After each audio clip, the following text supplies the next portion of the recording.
better life, a life of love and understanding.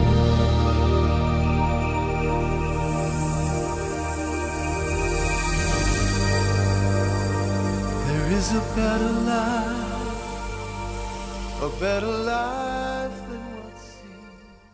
Bom dia a todos que nos acompanham na nossa meditação diária. Bom domingo da ressurreição. Cristo ressuscitou. Sim, verdadeiramente, Ele ressuscitou. Nesse domingo tão especial, em que nos lembramos da vitória da vida sobre a morte, queremos meditar no texto de Isaías capítulo 53, dos versos 4 a 10, que fala da obra de Cristo e de sua ressurreição.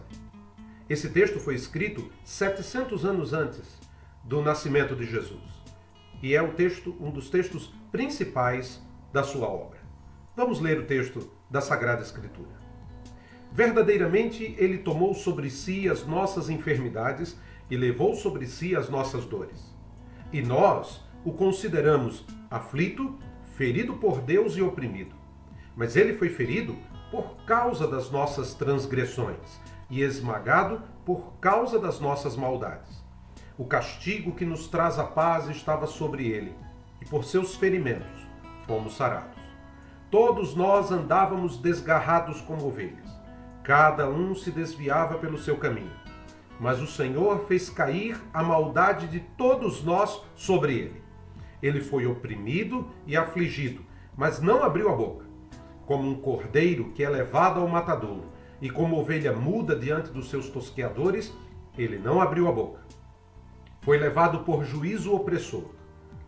E a sua descendência, quem a considerou? Pois ele foi tirado da terra dos viventes, ferido por causa da transgressão do meu povo. Deram-lhe uma sepultura com os ímpios, e ficou com o rico na sua morte. Embora nunca tivesse cometido injustiça, nem houvesse engano na sua boca. Contudo, foi da vontade do Senhor esmagá-lo e fazê-lo sofrer. Apesar de ter sido dado como oferta pelo pecado, ele verá a sua posteridade, prolongará os seus dias, e a vontade do Senhor prosperará nas suas mãos. Esse texto é lindo, é maravilhoso. Por isso, Jesus também é chamado de o servo sofredor. Ele foi desprezado pela humanidade, ele foi ferido por Deus, pois ao invés de castigar a humanidade pecadora, Deus castigou seu filho. Fica evidente na profecia que Deus planejou matar seu próprio filho em favor dos pecadores. Isso é amor. Jesus era puro, santo, sem pecado ou engano na sua boca. Mas ainda assim, ele veio e obedeceu ao Pai até a morte e morte de cruz. Sim, todas as vezes que falamos do amor de Deus, precisamos nos lembrar de que esse amor trouxe também consigo a manifestação da ira divina. Deus enviou o seu Filho para nos livrar da ira de Deus e por isso Cristo recebeu essa ira em nosso lugar. A ressurreição que comemoramos hoje não apenas coroou este ato de amor. O profeta Isaías, no mesmo capítulo 53, ele vai dizer: ele verá o fruto do trabalho da sua alma e ficará satisfeito. Com o seu conhecimento, o meu servo justificará a muitos e levará sobre si as maldades deles. Por isso, eu lhe darei uma porção com os grandes, e ele repartirá o despojo com os poderosos, porque derramou a sua vida até a morte, e foi contado com os transgressores. Mas ele levou sobre si o pecado de muitos e intercedeu pelos transgressores. A ressurreição de Jesus foi um ato que envolveu toda a Trindade. Jesus disse em João capítulo 10, por isso o Pai me ama, porque dou a minha vida para retomá-la. Ninguém a tira de mim, mas eu a dou espontaneamente. Tenho autoridade para dá-la e para retomá-la. Essa ordem recebi de meu Pai. Paulo, pregando na sinagoga de Antioquia da Psídia, disse aos judeus, mas Deus o ressuscitou dentre os mortos. Porque ainda em outro salmo diz, não permitirás que o teu santo sofra deterioração.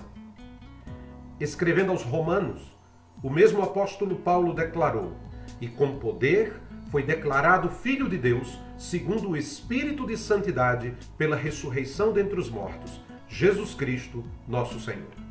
Naquele domingo de manhã, a Trindade operou maravilhosamente e Jesus saiu da sepultura, não com um corpo físico arruinado que tinha descido da cruz, mas transformado num corpo glorioso e plenamente imortal. Ao ressuscitar, Jesus demonstrou sua vitória sobre a morte e sobre o inferno.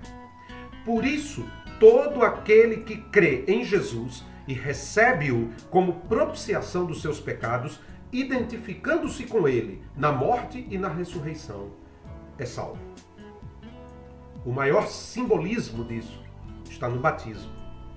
Em Romanos 6, 4 e 5, Paulo nos diz: portanto, fomos sepultados com ele na morte pelo batismo, para que, como Cristo foi ressuscitado dentre os mortos pela glória do Pai, assim andemos também nós em novidade de vida. Porque, se fomos unidos a ele na semelhança da sua morte, certamente o seremos na semelhança da sua ressurreição. Essa é a razão por que estamos aqui. Todos éramos pecadores. Necessitávamos de um Salvador. O nosso pecado precisava sofrer o juízo da ira divina. No seu grande amor, Deus enviou seu Filho para que sofresse em nosso lugar e nos livrasse dele mesmo. Jesus obedeceu e a sua obediência foi coroada com a ressurreição. De modo que todo aquele que crer na obra redentora e salvífica da cruz tem a vida eterna. Não apenas isso, aquele que crer no maior ato do amor de Deus passa a desfrutar a vida eterna aqui e agora, pois se estávamos mortos em nossos delitos e pecados, no exato momento em que o Espírito Santo abre os nossos olhos para crer em Jesus, nosso espírito é ressuscitado e passamos a desfrutar a vida de Jesus em nós.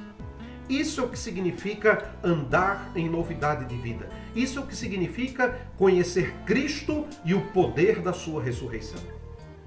Justificação, propiciação, expiação. Mais que palavras, mais que conceitos, eles foram materializados na cruz de Cristo. A ira e o amor de Deus juntos num só ato. O Cordeiro de Deus encarnou tudo isso e sofreu em nosso lugar. Diante dessa verdade maravilhosa, eu só tenho uma pergunta para você. O que você fará com essa verdade? Continuará a viver sua vida esperando em suas obras para ser salvo? Em seus próprios méritos? Na sua própria justiça? A Bíblia diz que nossas obras, nossos méritos e nossa justiça não valem nada diante de Deus. Ou você vai se render a Cristo hoje e confessá-lo como Senhor e Salvador de sua vida? Eu digo a você, entregar a vida a Cristo não é trocar de religião, é trocar de relacionamento.